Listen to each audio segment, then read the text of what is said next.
เจ้าลูกหนังวิเคราะห์บานเตะทีเด็ด3คู่ประจำวันศุกร์ที่5เดือน6ปี2026เอามาเริ่มกันที่คุยในรายการบานเตะกระชับมิตรระหว่างทีมชาติจอร์เจียจะพบกับทีมชาติบาห์เรนเตะในเวลา 23:00 ของคืนนี้จอร์เจียพวกเขามีฟอร์มการเล่นช่วงหลังที่ถือว่าดีขึ้นพวกเขามีนักเตะจากลีกยุโรปหลายคนเกมบุกมีความไวและความสามารถเฉพาะตัวสูงศักยภาพทีมโดยรวมถือว่าเหนือกว่าบาห์เรนพอสมควร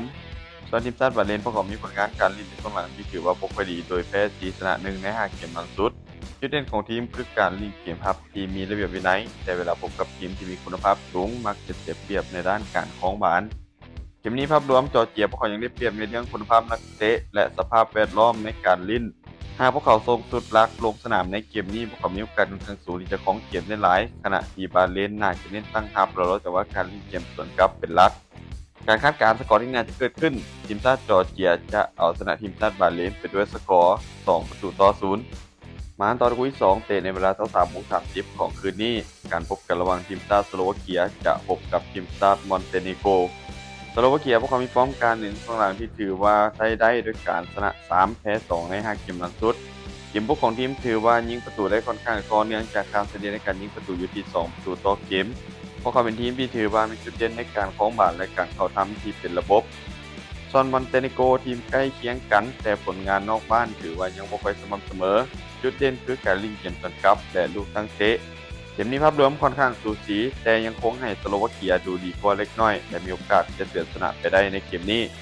การคาดการณ์สกอร์ที่น่าจะเกิดขึ้นทีมชาติสโลวาเกียจะเฉือนเอาชนะทีมชาติมอนเตเนโกรไปด้วยสกอร์2-1มาตอนคุย3เตะในเวลา 00:15 ของคืนนี้การพบกันระหว่างทีมชาติฮังการีจะพบกับทีมชาติฟินแลนด์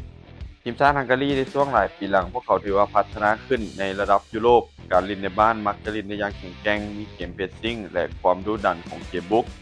ส่วนฟินแลนด์ฟอร์มในช่วงหลังถือว่าค่อนข้างแกร่งแพ้หลายเกมติดต่อกันเกมบุกของทีมมีค่าเฉลี่ยในการยิงประตูอยู่ที่1ประตูต่อเกม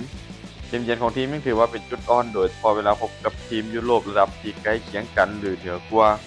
เกมนี้ภาพรวมยังคงให้ฮังการีดูดีกว่าและมีโอกาสค่อนข้างสูงที่จะเก็บชัยชนะไปได้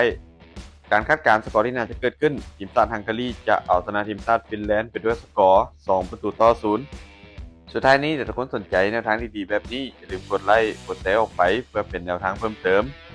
และไปสนใจอยากลงทุนสามารถกดลิงก์ผ่านหน้าช่องได้เลยเด้อ